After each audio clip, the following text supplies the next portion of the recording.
Bom, vamos falar então sobre a síntese e a ação da vitamina D, né? É o seguinte, primeira coisa que a gente vai falar é que a gente tem dois tipos de vitamina D.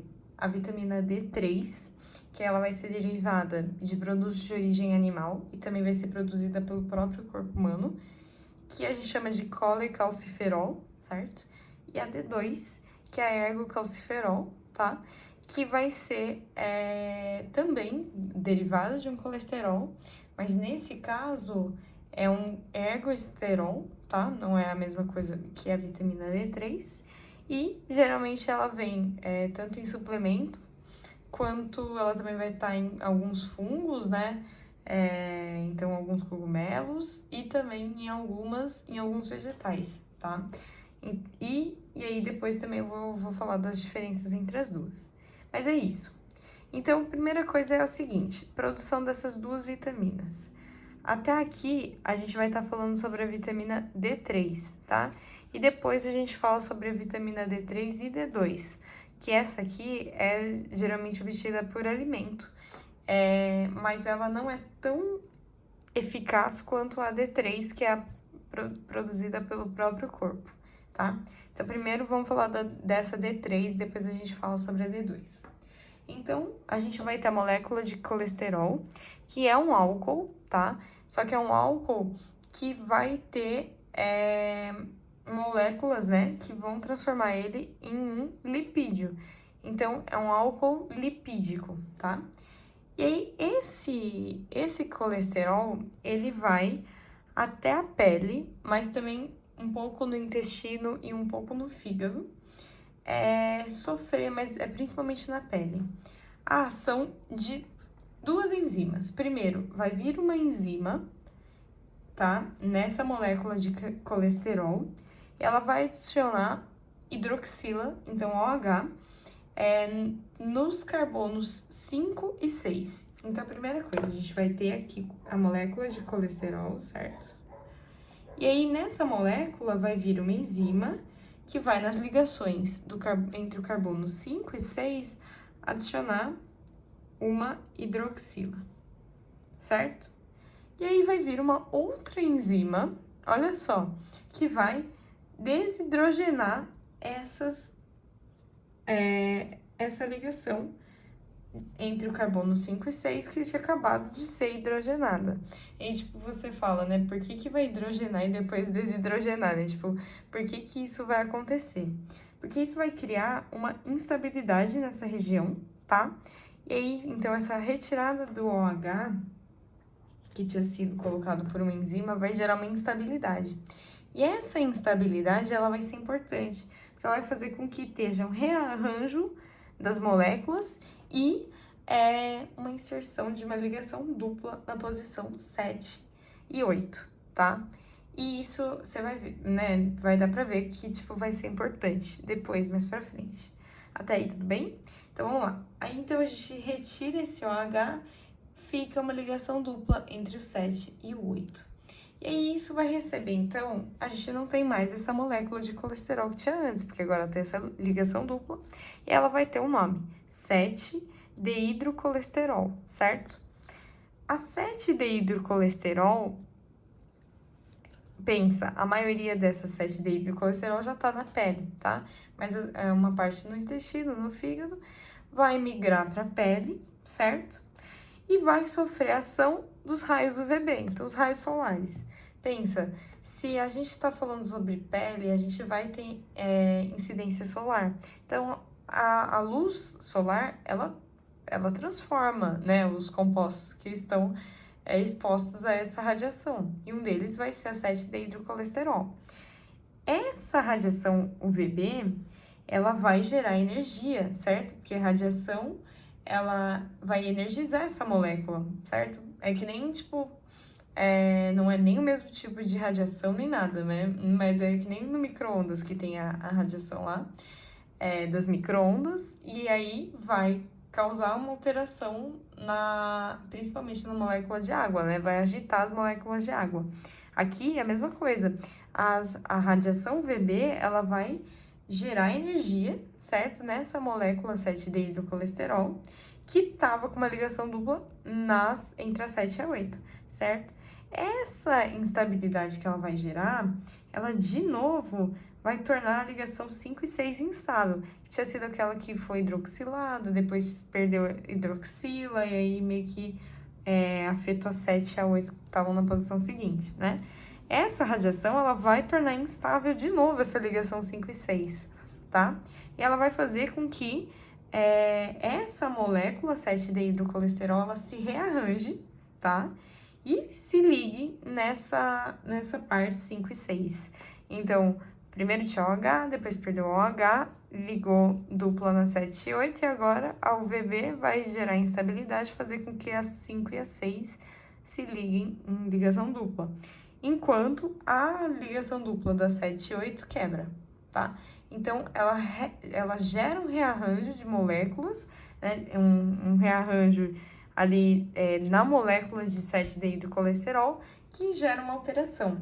Essa alteração estrutural de ligação, ela vai gerar a D3, que nada mais é que o colecalciferol. Só que a D3 é a forma inativa da vitamina D. Ela ainda não está ativa aqui, tá? Ela tem que passar por alguns outros processos para que aí sim ela possa ter uma ação efetiva aí no corpo, tá?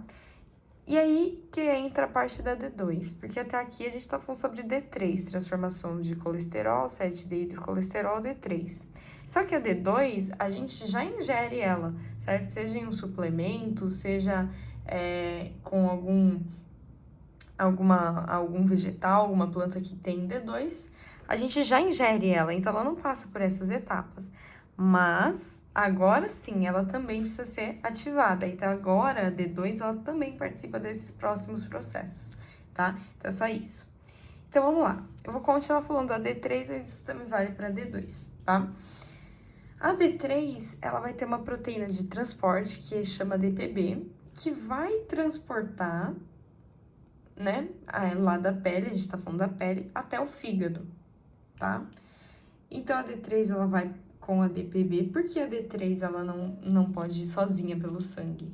Porque ela não é uma substância polar, tá? A gente tá falando de algo que é derivado de um lipídio. Lipídio é cadeia apolar, né? Cadeia lipídica. Então, não consegue circular pelo sangue sozinho. Precisa de um transportador, tá? Porque o sangue tem muita água, é muito polar. Então, vai pela DPB e vai até o fígado. E no fígado vai ter uma enzima, certo? Que vai hidroxilar aí na posição 25, tá? Então, vai hidroxilar D3, então adiciona OH na posição 25. A única coisa que essa seta aqui, eu coloquei ela aqui, mas na verdade ela era pra estar aqui, tá? Só ignora isso. Aí, enfim... Então, a 25, OHD3. Até aí, ok. Então, lá no fígado é a primeira hidroxilação. Depois, vai do fígado migrar até os rins, tá? E vai hidroxilar de novo. Vai ser uma segunda hidroxilação, mas não agora na 25, no carbono 25, né? Na posição 25, e sim no carbono na posição 1, tá? Então, no rim, vira 1,25 OH2D3, certo? E o que seria isso? É a forma ativa da vitamina D, tá? Então, isso aqui é a forma ativa, ativou. Isso tanto 1,25 OH2D3 quanto 1,25 OH2D2. Então, na verdade, é essa molécula aqui, certo? Derivada do colesterol, derivada do 7-deidrocolesterol, só que na sua forma ativa, tá? Só que essa hidroxilação no rim, ela depende de um outro hormônio, que é o paratormônio, que é produzido, né? Ele vai estar presente nas paratireoides, tá? Então, você pega a tireoide, na parte posterior dela, então você vira a tireoide, você vai ter as paratireoides. E é nessas paratireoides que a gente vai ter a produção do paratormônio. O paratormônio, ele vai estimular justamente a enzima alfa-hidroxilase. O que é isso? É a enzima que vai hidroxilar o carbono da posição 1, né, lá no rim. Então, o rim ele vai ter alfa-hidroxilase, que vai ser estimulado pelo paratormônio. Então, uma enzima que é estimulada por um hormônio para que seja hidroxilada a vitamina D3 e aí sim seja encontrada na forma ativa, né? E qual que é a importância da vitamina D? Por que a vitamina D ela vai ser essencial aí principalmente para a saúde óssea, né, do corpo? Porque assim, tem várias coisas. A vitamina D, ela vai estimular o intestino, que tem algumas proteínas receptoras, porque o intestino, ele, muitas vezes, é ele que vai absorver a maior parte dos compostos, inclusive o cálcio. O intestino, ele acaba absorvendo muito cálcio, né? Então, por exemplo, você toma um copo de leite, quem vai fazer essa absorção desse cálcio? Uma parte do intestino, que tem receptores específicos, entra o cálcio lá, então, e é estimulada essa entrada pela vitamina D. Então, tem os receptores de membrana ali, as proteínas, cálcio, e aí a vitamina D estimula esses receptores a deixarem entrada do cálcio, tá? Outra coisa também, a vitamina D, então, enquanto ela estimula a entrada do cálcio aí no organismo, ela também estimula que o cálcio e o fosfato que estão presentes na matriz óssea saiam. Então, saiam do osso, certo? E migrem até os vasos sanguíneos. Então, por exemplo, a gente sabe lá em coagulação que o cálcio é muito importante, porque ele ativa vários fatores, né, da coagulação, da cascata lá da coagulação. E então a gente precisa de cálcio na corrente sanguínea. Tem uma diminuição desse cálcio, quem que vai agir? A vitamina D. Ela vai estimular os chamados osteoclastos, que são células especializadas, certo? Em retirar cálcio e fosfato do osso, para que esse cálcio e esse fosfato migrem para o sangue. Então, ela vai ter duas ações. Uma que estimula a absorção do cálcio. Então, por exemplo, tanto o osso quanto o sangue precisam desse cálcio. Vitamina D, ela vai ajudar nessa regulação do cálcio, certo? Porque o cálcio é muito importante. Mas, ao mesmo tempo, ela também tira cálcio do osso, estimulando quem? Os osteoclastos, que vão retirar cálcio e fosfato e vão jogar para a corrente sanguínea, aumentando, então, o cálcio sérico, certo? Cálcio que está presente aí no soro, né? É isso. Como que os osteoclastos, por último aí, eles vão retirar o cálcio e o fosfato do osso? Eles vão ter HCl, eles vão liberar HCl, certo? Que é um ácido, que vai, e junto com algumas enzimas também, que vai fazer com que esse osso, ele dissolva mesmo, certo? Seus compostos minerais e libere cálcio e fosfato no sangue, certo? Então, ele desfaz um pouco o osso, libera cálcio. E depois vem os osteoblastos, que sim, eles produzem matriz óssea, produzem osso, e aí eles vão fazer com que cálcio e fosfato sejam reinseridos no osso para formação óssea, tá? E isso vai ser estimulado pela calcitonina, tá? Que é um hormônio que vai estimular os osteoblastos, tá? Então, a gente sempre tem essa ação de osteoclastos, vitamina D, osteoblastos, calcitonina. E aí, da vitamina D, a gente tem a ação do paratormônio e do estrogênio também, tá? Estrogênio também vai ser importante para que a vitamina D, ela consiga ser sintetizada e entre também nas células, tá bom? É isso de vitamina D, que assim, mais ou menos, né, eu sei, se tá certo também não sei, já não tenho certeza, não sei se tá faltando coisa, se tá certo, se tá errado, mas é o resumo do resumo que eu fiz. Agora, se tá certo aí já é outra coisa, tá bom? É isso.